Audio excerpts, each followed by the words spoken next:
special group. I don't know if you meant that as a compliment, guys, but Jim Thompson, longtime friend. Seen your granddaughters grow up. That's how long I've known you. And then Brian Hercules, I just want to shout out to you and your wife. Thank you. A happy anniversary. And that you're taking your time to come here, and you could have been with your wife, Pat. So, again, very grateful. Thank you. And I'm going to start the show off this way. Mark 10:45. For even the Son of God did not come to be served, but to serve. And I've got two men here today that to me represents that passage. And it's why I wanted you to come on, both of you. You both have been businessmen, to community leaders, to a nonprofit, the United Way. I want to talk about that a little bit too. But Jim, we're going to start with you. The three things that when you get up in the morning, the most important three things to you, and then Brian, if you'll answer that. Okay. Well, I can tell you real quick, health is one of the first things I start thinking of at 67 years of age. I do think about my Savior, and I also think about my family. That's the three things, and Savior has to be at the top, but at 67 you do think about your health. It's very valuable to have at 67 to be able to get out and do the things that I do, and why we do it is indeed our family. So it's very important to me. Well, you're going to find with Jim and I, sometimes there's very similar answers to questions, and then you're going to also find out that there's some that we don't agree on. But, this man's been my friend for probably 35, 36 years. We had the pleasure of working together. We've had the pleasure of being family friends, and we joke about that many times I feel like he's closer to me than even my own brothers. Jim and I just go a long way back. But I'd say the same thing. I get up every morning and talk about health. I've been on a journey over the last 18 months about my health. Got to be pretty heavy there for a while, and have cut about 110 pounds off, and I do that by, just consistently thinking about my health. And I think about my health not just for how I feel personally, but I'm not as old as Jim. He's older than I am, but I'll be 64 here in a month or so, and I got to a point where I really had an aha moment that I thought, if I keep going the way I'm going, I'm not going to be here for my family, and that scared me. So I've taken my health very serious, and I've cut about 110 pounds off. But I do that by getting up every morning and making a concerted effort to do that. Right after I do my exercise and get ready to go to work, I sit down and I've got a devotional that I've been using now for the last 6 months that I read every morning. And the next thing I do is make some comments about myself. I self-evaluate where I'm at in life and what's important to me and what I want to do. The other thing is, I do want to be consciously involved in what can I do to support this community. I love my community. I feel like Rutherford County is my home. Grew up here. My mom was from here. I was born away from here, but came back and then got into business and was gone for a few years. But coming back, I had an opportunity to stay with Atmos Energy, but possibly was going to have to move out of state. And I told them they messed up. They brought me home, and I wasn't leaving home again. So I retired from Atmos Energy, and I stayed here and did some things. And I know you want to talk about some of those here in a little bit, but serving the community and trying to make, what Murfreesboro, Smyrna, Laverne, Eagleville, and Rutherford County, if there's some way I can help make it better, that's what I want to do.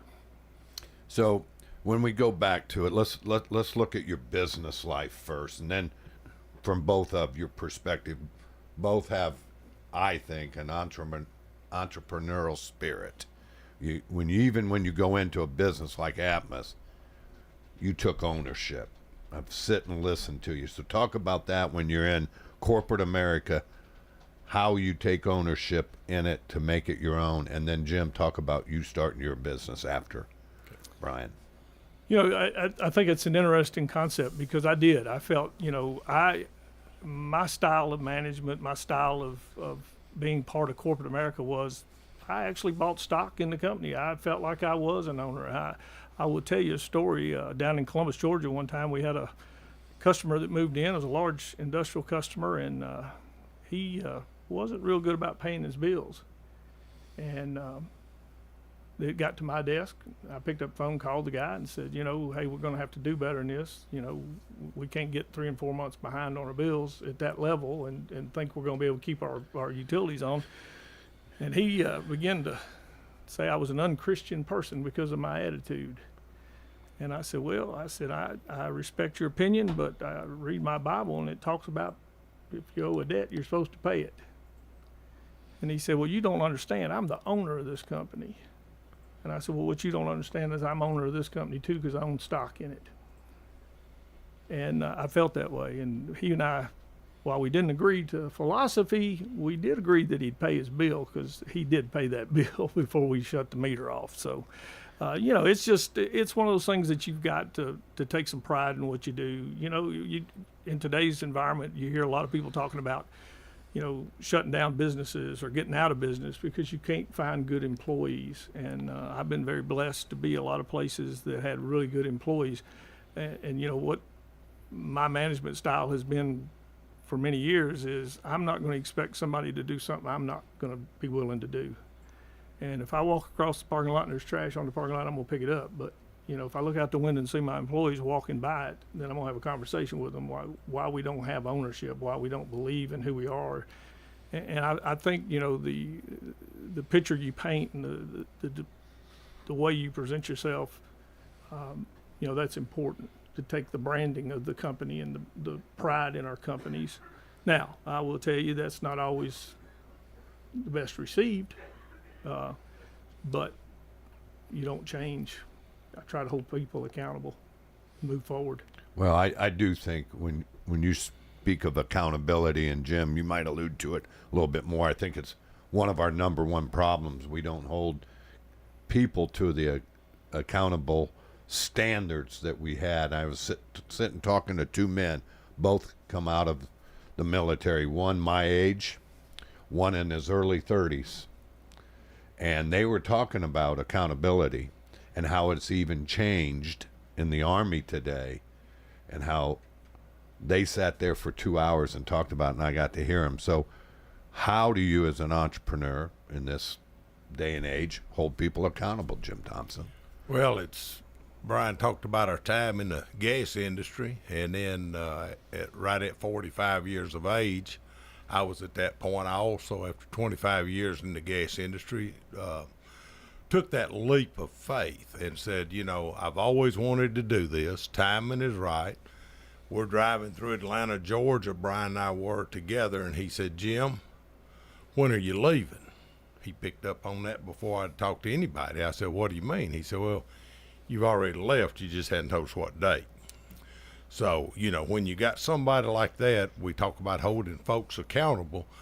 Iron sharpens iron to start with. Now, in the business world, when I did move back home and started a business in 2002, policies and procedures help with accountability. I think your policies allow an employee to understand what's expected, and you can hold them accountable. You also have to have folks in your life, and for me, coming home was really easy. When you got a retired colonel, you mentioned military, Brian, I've got a good friend, Bob Ferris. Bob's out at Adams Place today, but I was able to work in Georgia and work out the arrangements to get the property and all of that rezoned and all of that, ever having to touch coming back home to do that through Bob Ferris's help. Bob was one of those guys that would absolutely sharpen you, and he would tell you real quick when things were not going as planned in whether it be your business or your life. Accountability. Now, as far as employees, when you bring employees on and you talk about holding their customer, the customer's always being right. That is a mentality that Brian and I both grew up with the guy that hired us in the gas industry. We all know that the customer is not always right. There's times that they're not, but that employee must let that customer understand that they're right. You've got to let them know that they're right. You're not going to win in any other arena if you think you're going to tell your customer they're wrong. You don't necessarily have to do work for that customer. You sometimes do have to walk away from the table. But for your employees, they have to know you're going to side with that customer. Customer's always going to be right. And as a business owner, you'll make that decision whether or not you want to continue to work with that customer or not. So let's shift gears here just a little bit. Both of you, I think, attend the same church? No. No. What church do you attend? Well, honestly, my wife and I have been looking for a church.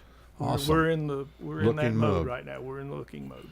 And you're out at World Outreach. World Outreach, yes, sir. But both of you, when you're in a church, you take on leadership roles. Why? You know, I think there was a book I read many years ago that was written by a gentleman out of Columbus, Georgia, that was part of the Turner family that always impressed me. It was called, A Servant's Heart. And I think there are people out there that have a servant's heart. And I'm not saying that about myself. I think I am. Well, I can say that about you. I've always had the desire to give back, whether it's financially and those kind of things sometimes, or if it's through my works. There's some things that I've been able to be part of in this community. I know you're very fond of the Boys and Girls Club. Yes. I served as the steering chair that brought the Boys Club back then. It was not Boys and Girls Club, it was Boys Club. And I had the privilege of serving as the first president of the Boys Club, and kind of got us off the ground so many years ago, 30 plus years ago now. And things like that have always been very special to me. I don't try to talk about it a lot. It's not a bragging point as much as it is a self-satisfaction. And even in the work I did after leaving the gas company, but even in the gas company work, one of the things that I take the most pride in internally is every place I've been able to look back and see an impact. When I was with economic development, it's really nice to ride through town and know that, my works produce some of those fruits. You can say, well, you added, $1 million building or, this or that. No, what I added was a place for people to get a job and earn a living and have, insurances and things to cover their family. That's what I worked for, not necessarily the brick and mortar and the tax rolls. It was just very rewarding to know that somebody, in this community's got a job today because of work I did to bring, somebody to the community. So, it goes back to that servant's heart. I can help with that. When we talk about leadership roles, I think for me, when I look at the involvement in church, it's bigger than a building. Yes. Okay. Look at where we spend our time and look at where we spend our money. It tells you pretty well where your heart's at. Now, for me, the money piece, my wife makes that check out to the church, okay? She's going to see to it that the church is going to get their fair share. That's just, it's non-compromisable. She's going to send that in. Time can be, Brian and I, we have been out of many a Sundays on the lake, in the mountains, and I think it's places like that you can be as close to your maker as you can be inside listening to a sermon.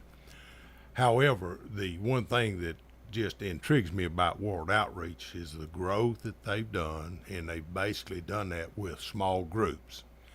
There's no pressure there to give. It's taught. So if you want to participate, you can. They've grown through small groups, in-house small groups. That's how the church got started. What a story in itself. You can participate or you don't have to participate. That's not something that's going to make a difference in your involvement. What I get out of attending the church is the message. And you can get that now. I was joking this weekend. Maybe I don't even have to go tomorrow because there's one liner that I got about a month ago while attending that I said, this is a sermon in itself. I'll stay at home tomorrow and ponder on that rather than going, well, we got it and went to church anyway. Yesterday, figured we could ponder some more. And I did. I got some more nuggets that I can ponder on. And Alan's such a good speaker that he can generally, if I can come away with about 7, 8 nuggets, I know that I've got enough to ponder on for a month. So it's amazing. I say it a little different, you two. I say, what am I chewing on? I have 3 friends that'll always ask me, what am I chewing on? And I'll give you this nugget. Why was it not enough that when Christ rose from the dead that he could have just took himself? Why did he take all this dead? Why? And so I've been pondering or chewing on that. Again, we're all like-minded here. We all love to serve our community. I think you guys champion a cause greater than yourself. That's why I'm drawn to you. You always have. I want you to really, and I don't want to get into the politics of you being a city manager at Smyrna, but I want to get into how you ran it and how you said something very profound to me. It made me really go back and look at First Shot and say, am I running this as a business? You said, I run this as a business, not as government. Talk about those ideas and and was there tension because it was ran like a business? So when I came out of corporate America and left Atmos Energy, my wife and I sat down, and this truly happened. It was she and I talking about, where do we go from here? What do we want to do? I chased corporate America for 30 years. I, obtained the business card titles and, the company perks and all that kind of stuff, as well as probably most people. And when we left, we decided that anything we did going forward, we wanted it to be some way for us to give back to the community. So if you look at what I've done, I mean, from my history, not done fantastic with, but my history, I left Atmos Energy and I became president and CEO of the United Way. A lot of people don't realize when I stepped in as president and CEO of the United Way, our United Way had some issues. Was in a little bit of trouble. We were behind on some audits. We had some things that we needed to get done. And, my focus was I went in and tried to, again, run the company as a business. We had a heart for the community. And the purpose for us being there was for the community. But we were going to be accountable. I think, I had the first annual report printed, and it wasn't all peaches and cream. And I had a couple of my board members call me and say, why did you do that and put it in the newspaper? I said, because our community, we got to be accountable to the community. Well, that got better over the next couple of years. And I felt like we did accomplish some things with the community. When I left there, I went to Chamber of Commerce. Chamber of Commerce is a business. And, my philosophies met up very well there. When I got to the town of Smyrna, one of the things I recognized in government versus business is it's different. A lot of departmentalism. I used to say we was working in silos. I had utilities that didn't correspond with the road work, and I'd go have a group of folks build a new road, and 2 weeks later the water department go out and dig a hole in the road, and I'm like, why are we doing this? Why are we not communicating? So I tried to develop a culture of us working together, getting out of our silos, not holding just our departments responsible and fighting for the budget for our department, but let's look at the overall, the big picture. Some people, reacted very well. Some didn't react very well at all. And, there was some tension. I will tell you, I told the council that, I would keep them informed, show them what I'm doing. We'll look at the progress. And, if a time comes that I need to leave, then I'll leave. And, we met that time. I'd been there 6 years, and there was some things going on, but I think, from the standpoint of overall government, I think we're in a very unique situation in politics today in our communities, not just local, but all the way up to the federal level. And I'll be honest with you, I was tired of fighting that fight. Well, we're going to take a break and come right back with Jim Thompson and Brian Hercules.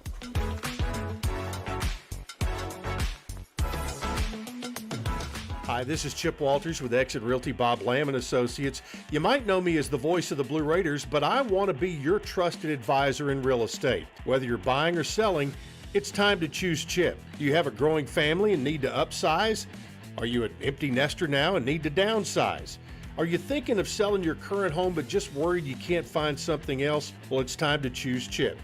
I'm looking to be your trusted advisor in real estate. I'm Chip Walters with Exit Realty Bob Lamb and Associates.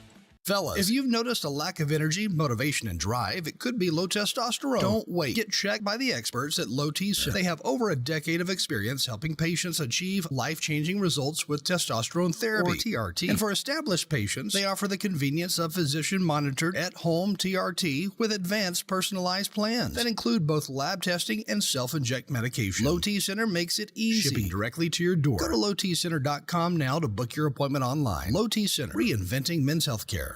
When Rutherford Countyans think of insurance professionals, they think Rayburn Insurance Agency at 200 South Lowry in Smyrna, meeting the needs of thousands of customers since 1973. You can trust Rayburn Insurance with all your needs, a place where customer service really matters. It's personal with Rayburn Insurance, as fans of local sports, as friends, and as insurance professionals. Check them out at rayburn.net or call 615-459-4145. Rayburn Insurance, for business, auto, home, and life insurance. Helen Alexander, what do you enjoy most about Adams Place? Well, I like it because I'm well taken care of and I'm not afraid at night. And I lived by myself 18 years after my husband died, so I feel safe here. I am very blessed to be here at Adams Place, very blessed. Hi, this is Terry Deal at Adams Place. Call me for more information about Adams Place. Phone 615-904-9111. Adams Place. This is Good Neighbor Events with Bart Walker. Brought to you by the law offices of John Day and AmeriCare Pest Control. This is a paid legal ad. You've probably heard it a million times. If you're injured, call a lawyer. And you probably haven't because you don't know how much it will cost, how long it will take, or even if you have a case. At the law offices of John Day, we provide a free initial consultation because we understand that folks don't want to pay a lawyer only to find out they don't have a case. If you think we can help, we do so on a contingency basis, which means we only get paid if you do.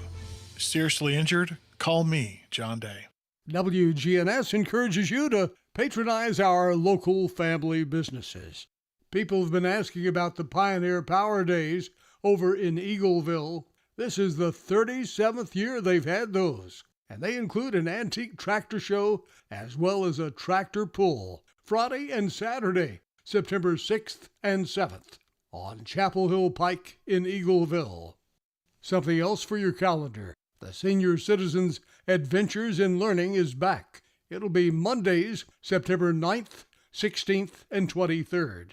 And although it's sponsored by several churches, all of the classes are at First United Methodist Church. That's 265 West Thompson Lane, right across from the Tennessee Miller Coliseum. For more information about Adventures in Learning for senior citizens, contact First United Methodist Church. Did you realize that Oakland's Mansion is having a big fall crafts fair this year? It's their first one, and they're looking for the best craft artisans. Oakland's Mansion's Fall Craft Fair will be Saturday, September the 7th. For more information, get with Oakland's Mansion. Those are WGNS Good Neighbor events. Rutherford weather.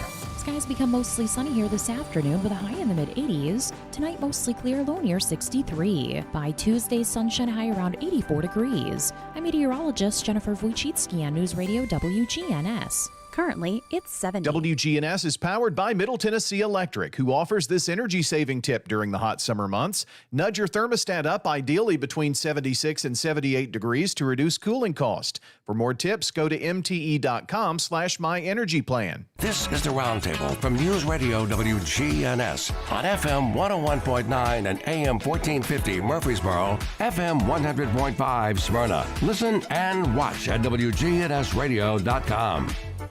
Welcome back into the Roundtable, WGNS. I'm Andy Herger, founder and president of First Shot. I'm going to do my shameless plug, and then, Brian, we're going to let you finish your thoughts. Sure. Because I think it's really important. This fall, we have the Autumn with the Alley. It funds our STEM Academy, which our partnership with the Boys and Girls Club. So you can go on firstshottn.org. You can buy tickets.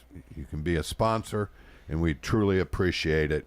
So, Brian, let's finish your thoughts on the atmosphere of where politics is today, because you, obviously being a city manager, politics played a role in it. Absolutely. Well, my job was not a elected job. It was a political job. There's no doubt.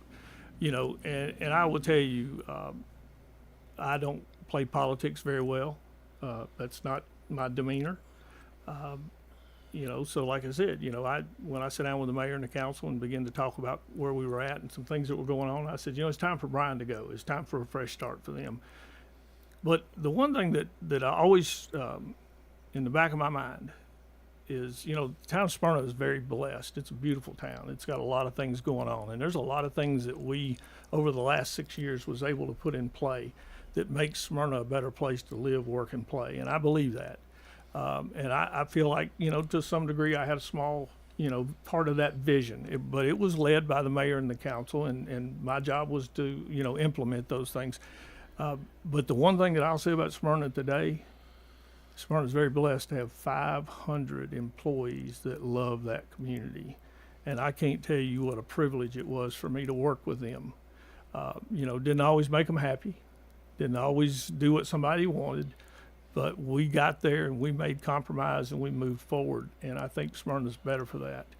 I hope that the politics at any level, whether it's the local level, the county level, the state, or the federal level, doesn't forget about the employees, because that's why we should be there. Absolutely. Jim, you talking a little bit off air.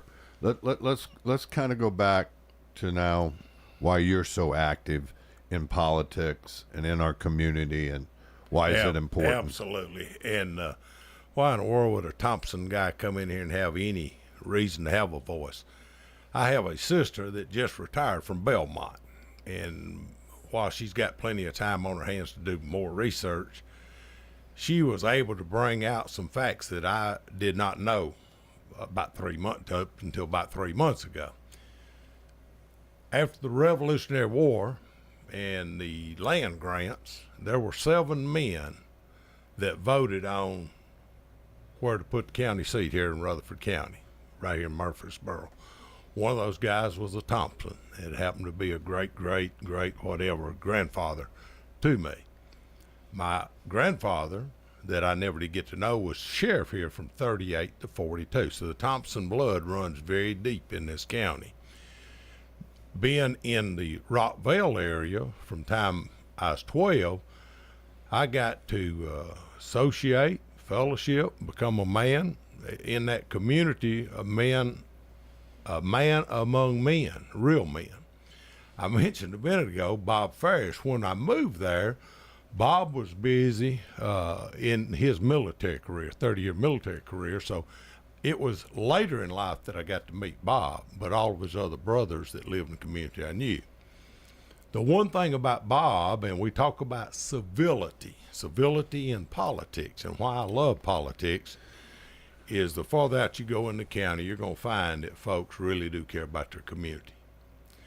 They care about the civility within that community. So generally speaking, I kind of chuckle about the Rockville ball field. That's a whole different thing, but the community knew they had to raise some extra funds to finish up this turf flag field out there. Beautiful football field made out of an American flag. When the administration knew they were in trouble, they brought some community leaders together and said, hey, we got to get past this. That's one relationship of the civility. The communities take care of themselves. Here's what we're missing today. Bob Ferris to this day, and if he's listening, being he's still kicking hard at Adams Place, he will tell you he's one of the strongest Democrats in this state. Always has been. He will take it with him on the other side. For me, I am more of a Republican. I line up with the Republican values. He and I have had some real debates.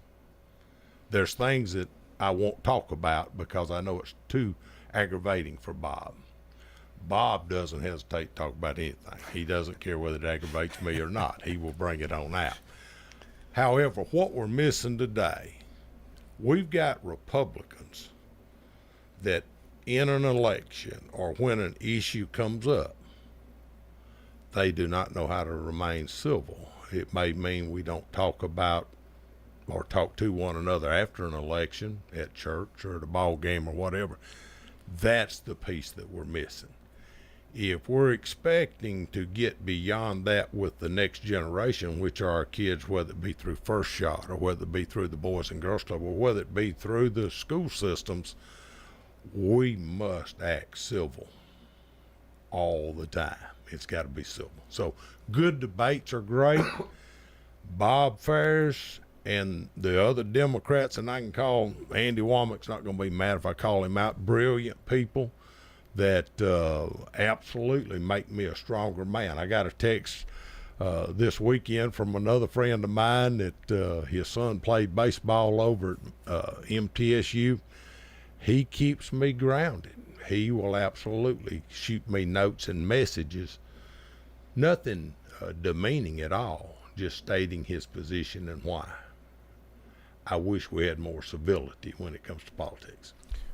Well, for a man like me, and you, I think both you guys have known me a little bit, it's drove me out of a party. I won't say which one, but I think the left and right have been hijacked by very radical left and right people. I'm more of an independent thinker. I want to sit, have a conversation, and listen. But I think we don't do that anymore. I think we have the tendency, while you're talking, Brian, I'm thinking of what's the next question. And I've not done that. That's why no notes other than it was your anniversary. And after that, I want you guys to talk because change my mind on issues. So let's go to that. Facing Rutherford County, what are the top issues for each of you in our county to solve so that our grandkids can have a great place to live? You know, for me, just knowing some of the things that I faced in Smyrna and then also even into the economic development world, we've got to deal with growth. You know, there's a lot of people out there that want to just say, cut growth off, stop it, don't let anybody else come in. You can't really do that. You know, you got to balance it somehow, and you got to make sure that you're doing the right things. Now, the problem is we're growing so fast, it's hard to keep up. And, you know, I will tell you, I was at a function not long ago, and Senator Reeves was there, and he said, one of the things that's got to happen, folks, is we got to be able to work together. He said, when I look across the state at the level that I serve as a state senator, the communities that are doing well are the ones where the federal, state, and local are working well together. Now, I'm not saying that we aren't, and I'm not saying that we are. But, you know, that's where we got to start. It goes back to the civility. It goes back to, you know what, we can disagree. Let me tell you something. In the years that I've known this man, 36, 37 years, we don't always get along. And, you know, in fact, there was an incident one day in the office where things got a little loud and a little passionate, and doors were slamming, and secretaries were thinking, do we need to have 911 on the speed dial? And about an hour and a half later, Jim come by my office and said, you ready for lunch? And I said, yeah, let's go. What are we going to eat today? And it gave them a heart attack because they thought we were going to kill each other, an hour and a half before that. You know, you got to be able to be passionate about what you believe, work for the betterment of what you think you can accomplish, but understand that, you know, we're in a system now that Rutherford County, the secret's out. Rutherford County, for the last 10 years, been one of the best places to live in the state, one of the best places to live in the country. And it's being recognized of that, and people see that. So when they come out of a California or a New York where things are terrible, they're looking at those, publications to say, where are some of the top 10 places to live? Rutherford County, Middle Tennessee is one of those.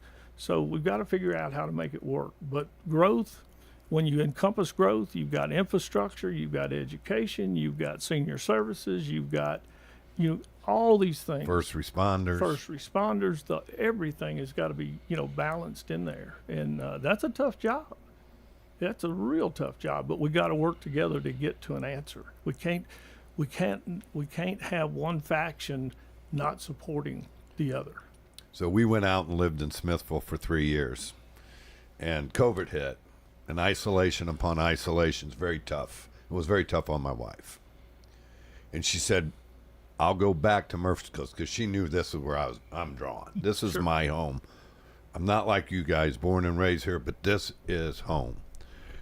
And she goes, I only want one thing. You cannot beep your horn or complain about driving and drivers in this community. We just got to leave 15, 20 minutes early. I said, okay, I'm in.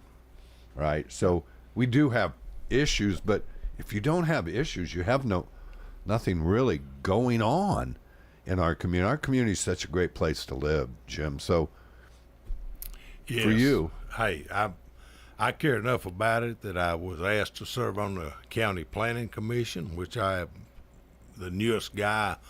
I used to say the youngest guy on there, but I'm not the youngest guy by no means at 67. I'm the newest guy, and it's been an eye-opening experience for me. Another reason politically that it was very important to me to be vocal.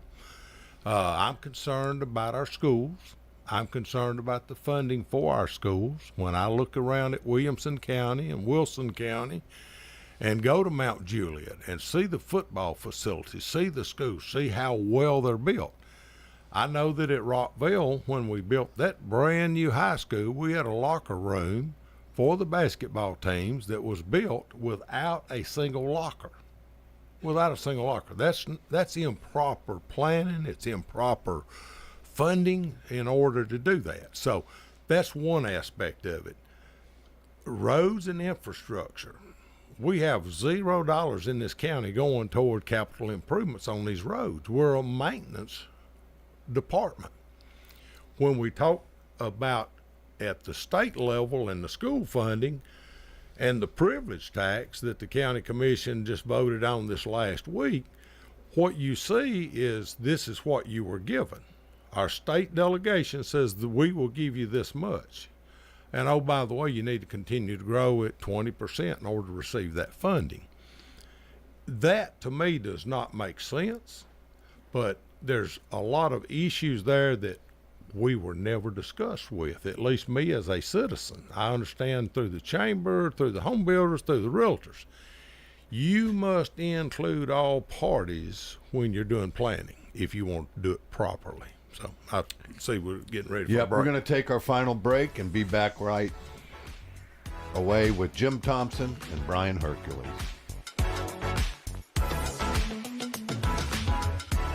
Tire World's annual at-cost tire sale simple instructions. First, get on the Tire World website. Next, shop and purchase your tires online or in the store. Now, schedule a time within the next 30 days to have your tires installed. This sale is literally that simple. It is easy, convenient, and saves you lots of money.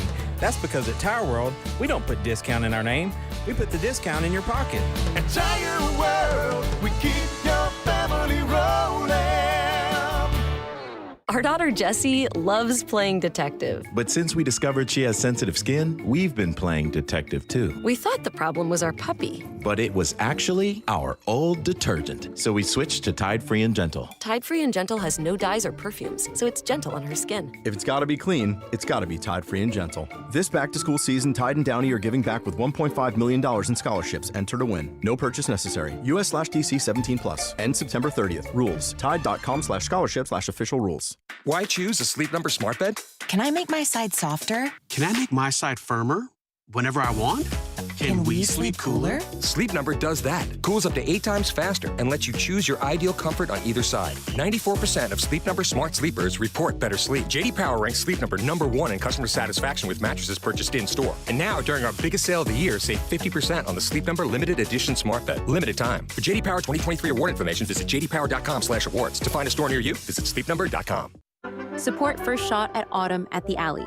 It will be held at Saddle Woods Farm on Franklin Road in Murfreesboro on Wednesday, September 25th from 6 until 9 p.m. It supports First Shot STEM Academy and Academic All-Stars initiatives. The night is a fantastic event with unique tastings from various spirit brands and great wines and food from the Alley on Main. Top the night off with a fabulous silent auction. Go to firstshotTN.org for more information and see you at Autumn at the Alley September 25th. This is Kim Dunaway from Sunshine Nutrition Center. You hear me on Monday mornings at 7:20 talking about how to lead a healthier lifestyle. We carry supplements, personal care, and grocery items at both our Murfreesboro and Smyrna locations, family owned and operated since 1989. At Bud's Tire Pros, we sell all major brands of tires, and we invite you to stop by today for that next set of tires. Or maybe you need us to check out your vehicle before you head out of town. We offer everything from brakes to batteries, alignments, and more. No appointments necessary. Just stop on by. I'm Allison Mitchell with Bud's Tire Pros. We're located on East Main Street, exactly 3 miles from the town square, 1 mile past Rutherford Boulevard. Visit us online at budstireprostn.com. Do you have pieces of jewelry that you feel like you don't wear anymore? The biggest struggle somebody has when they inherit a piece of jewelry is that they love the sentiment, but it's not necessarily in style or their style. We can reset stones, melt down gold, and you would enjoy wearing knowing that this gold and these diamonds came from your loved one. Come see us at Bell Jewelers, 821 Northwest Broad Street, across from Toots. This is the Roundtable from News Radio WGNS on FM 101.9 and AM 1450 Murfreesboro, FM 100.5 Smyrna. Listen and watch at WGNSradio.com. Welcome back into the Roundtable. I'm Andy Herzier, founder and president of First Shot. And welcome back in Jim Thompson, Brian Hercules. I thank you, gentlemen. We're going to wrap this show up for the next 10-15 minutes, but let's go back on some more of the issues. We talked about roads. How do we solve the school problem, in y'all's opinion? Go ahead, Brian. I'll let you take off. Funding for me, proper funding, and having that mechanism in place, as it was explained last week at the commission meeting. This was the first bucket. Getting the extra 50 cents and getting the $1.50 for commercial, that is our first bucket. I can't wait to see what the other buckets are. We'll talk about the first bucket. I can accept that. Again, being civil, we got to understand that 2-1 of the voters that voted were in favor of leaving our current delegation that's in place. So we were granted this one bucket. I'm asking about the wheel tax stickers that retired the 1970 school bonds for Riverdale and Oakland. They're still in place. We're still collecting.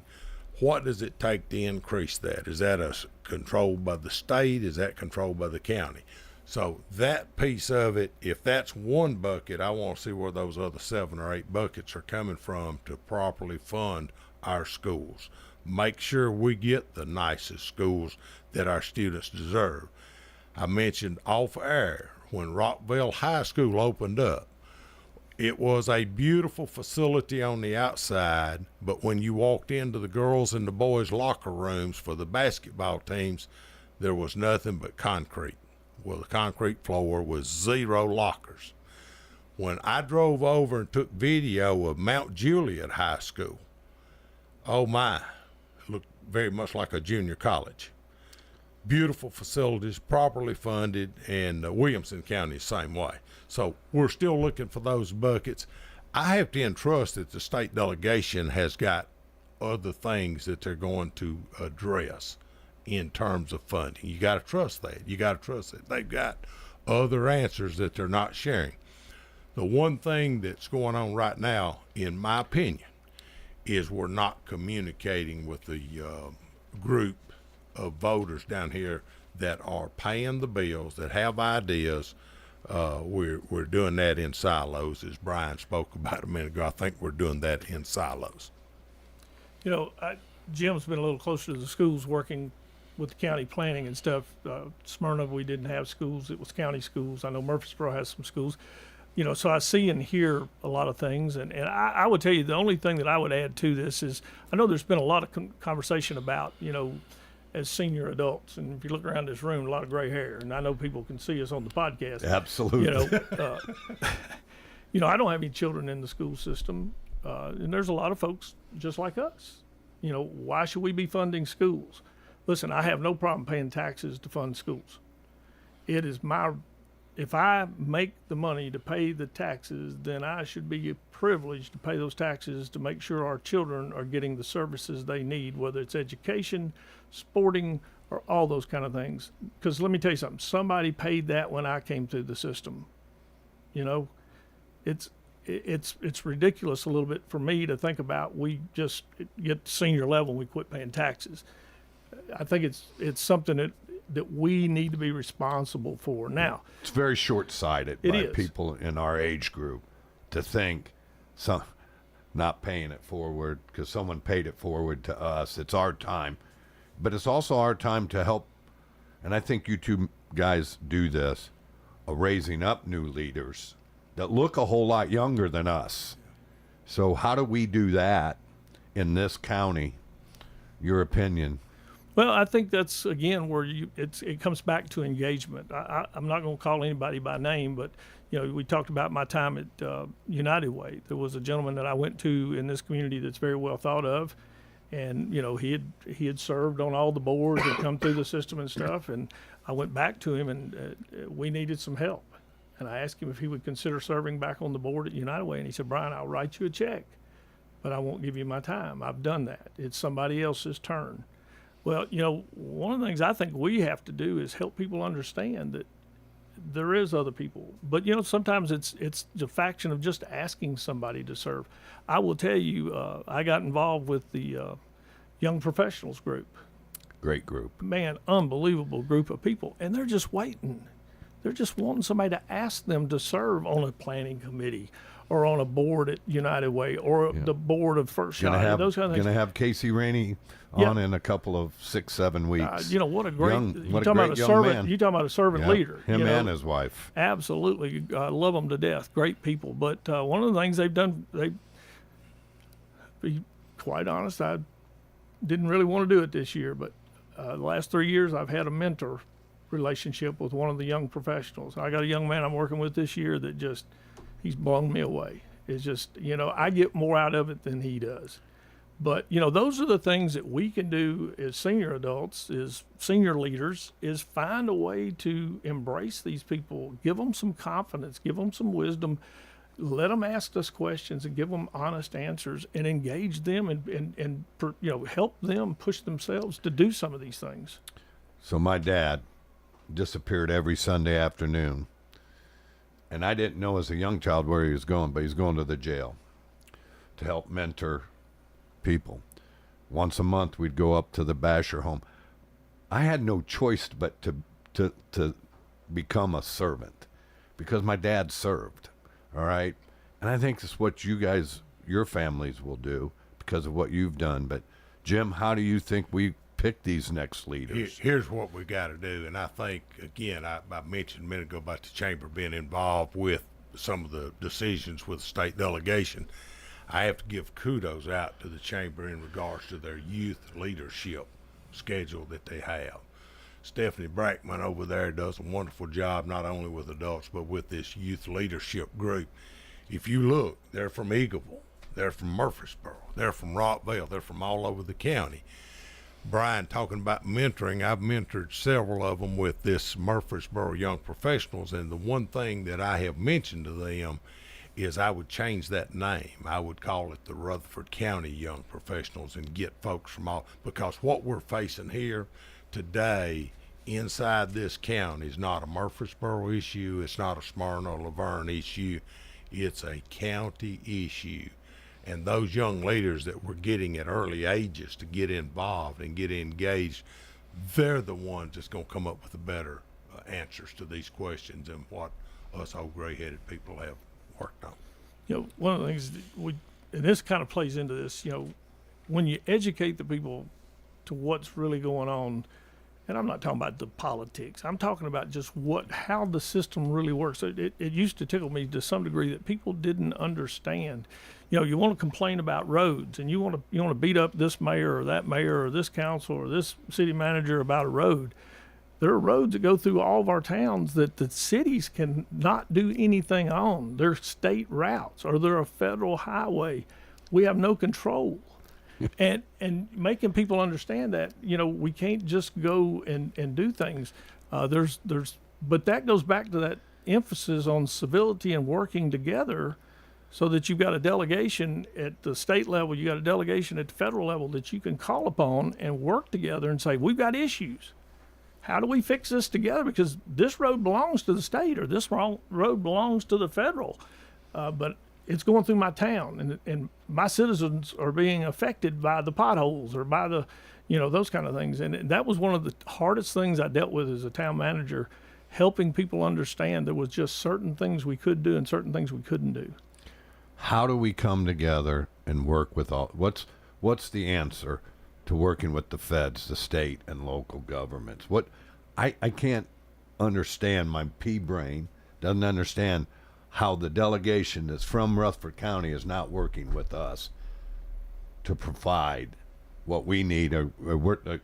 What's the butting of the heads? Is it our local people butting heads with the state people and the federal people? I mean, does it go both ways, or is it education? To me, it's education. We've got to point out where we're at today, and we've got to do a better job pointing out what we got accomplished over these next 2 years. If we want to see change, we must hold what we have in office today accountable. They must do a really good job communicating what their accomplishments are as they go. They must be open, whether it's talking about vouchers, whether it's talking about roads. They need to be communicating with us. And on the other hand, if they fail, they're put in office by the people. We need to educate the voters. How did it go these last 2 years? How did it go the last 4 years? It's all about education. Now, those folks that are in office have a very powerful spot, whether they be on the county commission or whether they be on a state delegation. They have the ability to work together to make changes for us. I would tell you, in Smyrna, most of our community was covered by Mike Sparks as our state representative. We had a great relationship. He would call me during session, tell me things he was working on, ask me what our opinion was, what direction we wanted to go. I will tell you, Jefferson Pike was a huge issue for Smyrna. It's still a big issue. It needs to go all the way to Walter Hill. But Mr. Sparks put me in a room with that point in time, the Speaker of the House, and let me tell you something, we were able to move that project forward. So I don't want to categorize that none of them work with us. I don't want to say that some do and some don't. I want to say it's got to be to the point where we all have the same vision, and that's communication. And that would be my advice, is somehow we got to figure out how to communicate amongst all of us. Well, again, to both of you, I'd like to have you back on again. The hour went like I thought it would, incredibly fast. I've got two of the most fascinating guys to me. And to the young people out there listening, look on this show, find someone like these two men to be mentored by. We need to continue, like I do. I mentor 7, 8 guys that are younger than me, just like you guys are mentoring. We have to raise up the next generation of people so that we can have leaders. So again, I want to just thank you. And hope you and your families will continue to be blessed. Thank you for having us on. Yes. And Miss Pat, I love you. Happy anniversary. Congratulations, Pat.